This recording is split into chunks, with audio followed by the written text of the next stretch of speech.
खुश आमदीद।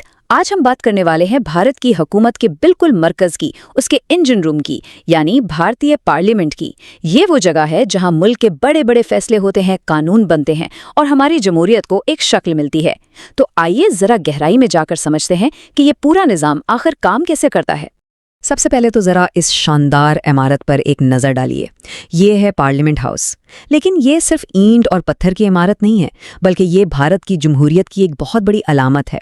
आज की हमारी पूरी गुफ्तगू का मरकज़ यही इमारत रहेगी और हम देखेंगे कि इसकी दीवारों के अंदर होता क्या है। तो सवाल ये है कि पार्लियामेंट आखिर है क्या?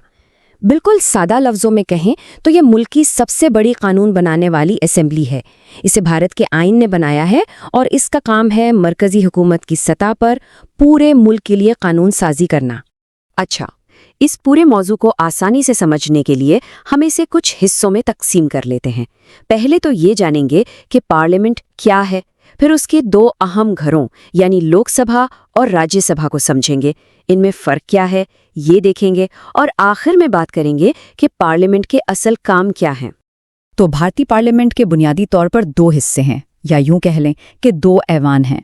वैसे तो सदर मुमलिकत भी पार्लियामेंट का एक लाजमी हिस्सा होते हैं, लेकिन जो असल कानून साजी का काम है, बहस मुबाहिसा है, वो सब कुछ इन्हीं दो ऐवानों के अंदर होता है। तो ये हैं वो दो ईवान।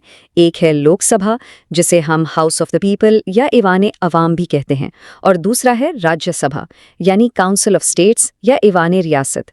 इनके नामों से ही इनके किरदार का काफ़ी अंदाज़ा हो जाता है, जिस पर हम अभी तफसील से बात करेंगे।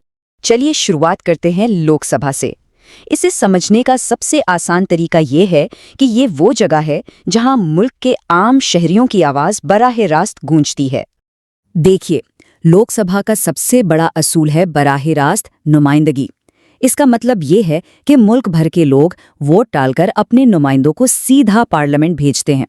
यही वजह है कि इसे ऐवान अवाम कहा जाता है, क्योंकि यहाँ बैठे लोग सीधे अवाम की मर्जी से आते हैं। आइन के मुताबिक लोकसभा में ज़्यादा से ज़्यादा 552 मेंबर्स हो सकते हैं। अब ये तादाद काफ़ी बड़ी है, और ये इसलिए है ताकि भारत जैसे वसी और मुतनव्व मुल्क के हर कोने की नुमाइंदगी हो सके।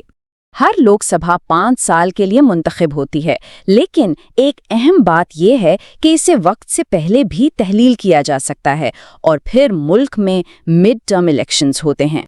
अगर किसी को लोकसभा का इलेक्शन लड़ना है तो उसकी उम्र कम से कम 25 साल होनी चाहिए। ये उम्र इस बात को यकीनी बनाती है कि जो नुमाइंदे आ रहे हैं उनमें कुछ पुख्तगी हो, लेकिन वो नौजवान नस्ल से भी जुड़े रहें। तो खुलासा क्या हुआ? लोकसभा अवाम के वोटों से बनती है, अवाम की नुमाइंदगी करती है, इसकी मुद्दत 5 साल है और ये एक गैर मुस्तकिल ऐवान है। बस यही उसकी पहचान है। चले जी, अब पार्लियामेंट की टीम के दूसरे खिलाड़ी यानी राज्यसभा की तरफ चलते हैं। ये लोकसभा से काफ़ी मुख्तलिफ है और इसे तसलसल का ऐवान भी कहा जाता है। यहाँ निज़ाम बिल्कुल अलग है। राज्यसभा के मेंबर्स को आम लोग बराह रास्त वोट नहीं देते, बल्कि रियासतों की असेंबलियों के जो मुंतखब नुमाइंदे होते हैं वो उन्हें चुनते हैं। इसका मकसद ये है कि कौमी सतह पर रियासतों के मफादात की नुमाइंदगी हो। राज्यसभा की बनावट भी बड़ी दिलचस्प है। इसमें कुल 250 मेंबर्स होते हैं। 238 तो रियासतों से मुंतखब होकर आते हैं, लेकिन 12 मेंबर्स ऐसे होते हैं जिन्हें सदर मुमलकत खुद नामजद करते हैं। ये वो लोग होते हैं जो अदब, साइंस, आर्ट्स या समाजी खिदमात जैसे शोबों में माहिर हों, ताकि कानून साजी में इनके तजुर्बे से भी फ़ायदा उठाया जा सके। और ये है राज्यसभा की सबसे ख़ास बात, ये एक मुस्तकिल ऐवान है। ये कभी भी ख़त्म नहीं होता। इसका सिस्टम कुछ ऐसा है कि हर 2 साल बाद इसके 1/3 मेंबर्स रिटायर हो जाते हैं और उनकी जगह नए मेंबर्स आ जाते हैं। इससे कानून साजी के अमल में एक तसलसल बना रहता है। यहाँ उम्र की शर्त भी लोकसभा से ज़्यादा है। राज्यसभा का मेंबर बनने के लिए कम से कम 30 साल का होना ज़रूरी है। ये इस बात की तरफ इशारा करता है कि ये एक ऐसा ऐवान है जहाँ तजुर्बे और पुख्तगी को ज़्यादा अहमियत दी जाती है। अच्छा, तो अब हमने दोनों ऐवानों को अलग अलग समझ लिया है, तो क्यों ना अब इन दोनों को आमने सामने रखकर देखा जाए ताकि इनका फ़र्क और भी वाज़ेह हो जाए। ये टेबल एक नज़र में सारी कहानी बता रहा है।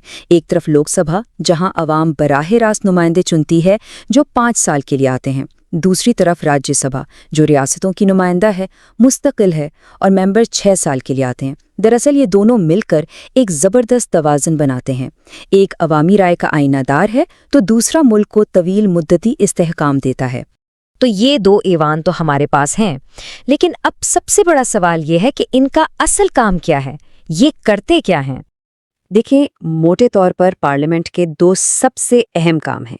पहला, मुल्क के लिए कानून बनाना और पुराने गैर ज़रूरी कवानीन को ख़त्म करना, और दूसरा, हुकूमत पर यानी काबीना पर नज़र रखना ताकि वो अवाम के सामने जवाब दे रहे। कानून साजी का मतलब सिर्फ नए कानून बनाना नहीं होता। इसका एक बहुत बड़ा हिस्सा ये भी है कि जो कानून पुराने हो चुके हैं, जो आज के दौर में कारआमद नहीं रहे, उन्हें ख़त्म किया जाए। ये एक मुसलसल अमल है ताकि मुल्क के कवानीन हमेशा वक्त के साथ चलें। और ये है जमहूरियत की खूबसूरती। हुकूमत यानी वज़ीर-ए-आज़म और उनके वज़रा खुद पार्लियामेंट से ही आते हैं और पार्लियामेंट को ही जवाबदेह होते हैं। पार्लियामेंट सवालात पूछकर, बहस करके हुकूमत की कारकर्दगी पर कड़ी नज़र रखती है। तो आखिर में ये एक बड़ा सवाल हमारे सामने आता है कि किसी भी मुल्क के लिए क्या बेहतर है, अवाम की फौरी और बदलती हुई ख्वाहिशात की नुमाइंदगी या मुल्क को तवील मुद्दती इस्तेहकाम देने वाला निज़ाम। भारत का पार्लिमानी निज़ाम इन्हीं दो चीज़ों के दरमियान एक तवाज़ुन कायम करने की कोशिश है। एक ऐवान अवाम की आवाज़ है, दूसरा तजुर्बे और तसलसल का मुहाफ़िज़, और इन दोनों का मिलकर काम करना ही एक मजबूत जमहूरियत की बुनियाद। ये इसमें गहराई में उतरते हैं। देखें, हिंदुस्तान का जो कानून बनाने का पूरा निज़ाम है ना, उसकी बुनियाद दो ऐवानों पर है। एक है लोकसभा और दूसरी है राज्यसभा। अच्छा, ये दो ऐवानों वाला सिस्टम बनाया ही इसलिए गया था ताकि हर कानून पर ठीक से गहराई से गौर किया जा सके और ताकत का तवाज़ुन भी बना रहे। इन दोनों को समझना समझे कि पूरे ढांचे को समझने की चाबी है। तो सबसे पहले ये समझना ज़रूरी है कि आखिर ये पार्लियामेंट है क्या। सीधे अल्फाज में ये वो सबसे बड़ा इदारा है जिसे पूरे मुल्क के लिए कानून बनाने का इख्तियार हासिल है। और जैसा कि हमने बात की, इसके दो बहुत अहम स्तून हैं, लोकसभा और राज्यसभा, और इनमें से हर एक का अपना एक खास मुनफरिद किरदार है। अब यहाँ दोनों ऐवानों के बीच का जो बुनियादी फ़र्क है ना, वो बिल्कुल साफ हो जाता है। लोकसभा, जिसे ऐवान ज़ीरें भी कहते हैं, वो सीधे सीधे अवाम की नुमाइंदगी करती है। और हाँ, इम्तिहान के लिहाज से सबसे ज़रूरी बात, जितने भी माली मामले होते हैं यानी मनी बिल्स, वो सिर्फ और सिर्फ यहीं पेश किए जा सकते हैं। दूसरी तरफ राज्यसभा के पास मनी बिल्स पर इख्तियारात बहुत कम है, लेकिन इसकी खास बात यह है कि इसका चेयरमैन मुल्क का नायब सदर होता है। याद रखिएगा, ये ही वो छोटी छोटी बातें हैं जिन पर टेट में सवाल बनते हैं। तो सवाल ये है कि लोकसभा की कार्यवाही को चलाता कौन है? जवाब है स्पीकर। स्पीकर का काम है कि वो गैर जानिबदार रहकर, यानी किसी की तरफदारी किए बिना, ईवान की कार्यवाही को चलाए और वहां नज़्मो ज़ब्त बनाए रखे। और एक अहम बात ये कि इनका इंतखाब खुद लोकसभा के मेंबरान अपने में से ही करते हैं। अच्छा, तो राज्यसभा में क्या होता है? वहां सूरत हाल काफ़ी मुनफरिद है। वहां जो चेयरमैन होते हैं वो हिंदुस्तान के नायब सदर होते हैं। ये लोकसभा की स्पीकर से बिल्कुल अलग है, क्योंकि स्पीकर तो ईवान के मेंबरान में से ही चुने जाते हैं। लेकिन यहाँ चेयरमैन एक आईनी ओहदे पर फाइज शख्स होते हैं। उनका काम ईवान के कामकाज की निगरानी करना है और ये यकीनी बनाना है कि सभी मेंबरान को अपनी बात रखने का मौका मिले। चलें, अब आगे बढ़ते हैं और देखते हैं कि कोई कानून असल में बनता कैसे है। अब हम कानून साजी के अमल के बिल्कुल मरकज़ में जा रहे हैं। ये एक ऐसा सफ़र है जो एक आम से बिल को एक मुकम्मल कानून यानी एक्ट में बदल देता है। और हाँ, टेट की तैयारी करने वाले हर उस्ताद के लिए इस 3 मरहलों वाले अमल को समझना बेहद ज़रूरी है। तो ये पूरा अमल 3 अहम मरहलों से गुजरता है। सबसे पहले पहली रीडिंग। इसमें बिल का सिर्फ तारुफ कराया जाता है, समझें जैसे किसी किताब का सिर्फ उन्वान बताया जा रहा हो। फिर आती है दूसरी रीडिंग, और असल काम यही होता है। इसमें बिल के मकासद पर बहस होती है, हर एक नुक्ते पर गहराई से बात होती है और इसे मजीद जांच पड़ताल के लिए कमेटी के पास भी भेजा जा सकता है। और आखिर में तीसरी रीडिंग, इसमें बिल पर बस आखिरी बार मुख्तसर बात होती है और मंजूरी के लिए फाइनल वोटिंग हो जाती है। ये एक बहुत ही मुनज़्ज़म तरीका है ताकि कोई भी कानून जल्दबाजी में ना बन जाए। लेकिन यहाँ एक बात समझना बहुत ज़रूरी है, एक ऐवान से पास हो जाना काफ़ी नहीं है। किसी बिल को कानून बनने के लिए इसे दोनों ऐवानों यानी लोकसभा और राज्यसभा दोनों से मंजूरी लेनी होती है।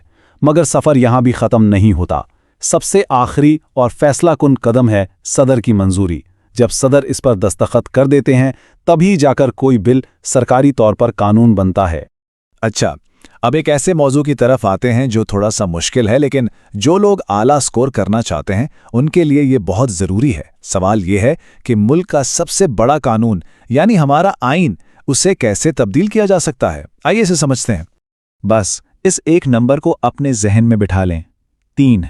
ये सिर्फ एक गिनती नहीं है, ये हिंदुस्तानी आइन की लचक और मजबूती दोनों की अलामत है।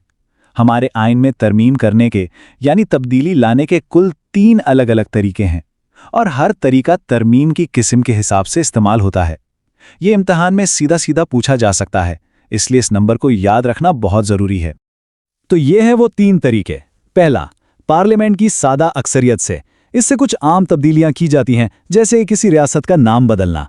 दूसरा है पार्लियामेंट की खुसूसी अक्सरियत, यानी 2/3 मेंबरान की मंजूरी से।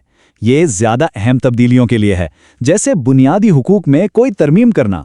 और तीसरा और सबसे मुश्किल तरीका है पार्लियामेंट की खुसूसी अक्सरियत के साथ साथ मुल्क की आधी से ज़्यादा रियासतों की मंजूरी। ये उन तब्दीलियों के लिए इस्तेमाल होता है जो पूरे मुल्क के विफाकी ढांचे पर असर डालती हैं, जैसे सदर के इंतखाब का तरीकाकार। ठीक है, तो हम अपने इस सेशन के इख्तिताम के करीब पहुंच गए हैं। अब वक्त है कुछ बहुत ही अहम हक़ाइक़ पर एक तेज़ नज़र डालने का, जो टीईटी इम्तिहान में बहुत काम आ सकते हैं। इसे एक क्विक रिवीजन समझें। चलें, कुछ इजाफी लेकिन बहुत अहम बातों पर नज़र डालते हैं। पहली बात, ये याद रखें कि मुल्क का कौमी बजट हर साल फरवरी के महीने में पेश किया जाता है। दूसरी बात, रियासतों में कानून बनाने का जो अमर है वो भी तकरीबन मरकज़ जैसा ही होता है। और तीसरी बात, रियासत में गवर्नर का वही किरदार है जो मरकज़ में सदर का है, यानी रियासती कानूनों पर आखिरी मंजूरी देना। ये इजाफी मालूमात इम्तिहान में दूसरों से आगे निकलने में मदद कर सकती हैं। और आखिर में एक सवाल सबके लिए जो खुद से पूछना है, कानून बनाने के इस पूरे अमल में से कौन सा हिस्सा ऐसा है जिसे इम्तिहान से पहले एक बार फिर से दोहराने की ज़रूरत है? क्या वो मनी बिल्स का फ़र्क है या आइन में तब्दीली के तरीके हैं? जिस किसी भी हिस्से में थोड़ी सी भी कमज़ोरी महसूस हो, उसे दोबारा पढ़ें, उस पर अपनी पकड़ मजबूत करें।